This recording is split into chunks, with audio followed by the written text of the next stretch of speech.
দক্ষিণ চট্টগ্রামের আধ্যাত্মিক প্রাণকেন্দ্র পটিয়া আমির ভান্ডার দরবারে মহাসমারোহে অনুষ্ঠিত হয়েছে বার্ষিক ওরস শরীফ। এতে দেশের বিভিন্ন জেলা উপজেলা থেকে আসা লক্ষ লক্ষ ভক্তের মিলন মেলায় পরিণত হয়।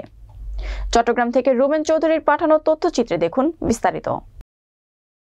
বুধবার ওরস উপলক্ষে পটিয়া পুলিশ প্রশাসন সহ জনপ্রতিনিধি মেয়র অধ্যাপক হারুনুর রশিদের সার্বিক তত্ত্বাবধানে দরবারে 139তম ওরস শরীফ সম্পন্ন করা হয়। ওরস শরীফে সদারত ও আখেরি মোনাজাত পরিচালনা করেন শাহ সুফি সৈয়দ নুরুল হক শাহ আমির ভান্ডারীর প্রথম পুত্র আল্লামা সৈয়দ মোহাম্মদ ফরিদুল আফসার শাহ আমির ভান্ডারী। আমির ভান্ডার নামে বহুল পরিচিত হলেও তার পুরো নাম খলিফায়ে হযরত সৈয়দ আমিরুজ্জামান শাহ। এ ওরস উপলক্ষে ভক্ত অনুরাগীরা বিভিন্ন জেলা উপজেলা থেকে এসে আগের দিন থেকেই আমির ভান্ডার দরবার প্রাঙ্গণে ওরসের জন্য গরু, ছাগল, মহিষ, ভেড়া সহ নানা উপকরণ নিয়ে ভিড় করা শুরু করে।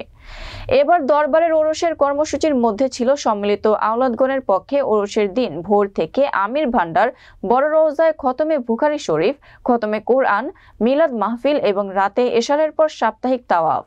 এছাড়াও আমির ভান্ডার বড় রওজা পাকের জিয়ারতখানায় পবিত্র খতমে খাজেগান, খতমে গাউসিয়া পড়ানো হয়েছে।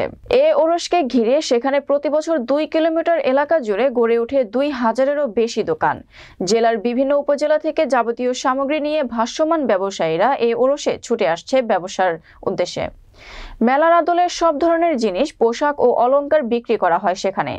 আমির ভান্ডার দরবারের পীর শাহ সুফি সৈয়দ মোহাম্মদ ফরিদুল আফসার জানিয়েছেন, হযরত গাউসুল আজম মাইজ ভান্ডারীর অন্যতম খলিফা সৈয়দ আমিরুজ্জামান শাহ আমিরুল আউলিয়া 139তম ওরস শরীফ উপলক্ষে পটিয়ার আমির ভান্ডার দরবার শরীফে জাতি, ধর্ম, বর্ণ নির্বিশেষে লক্ষ লক্ষ ভক্ত, আশেকান ও মুরিদানদের সমাবেশ ঘটেছে।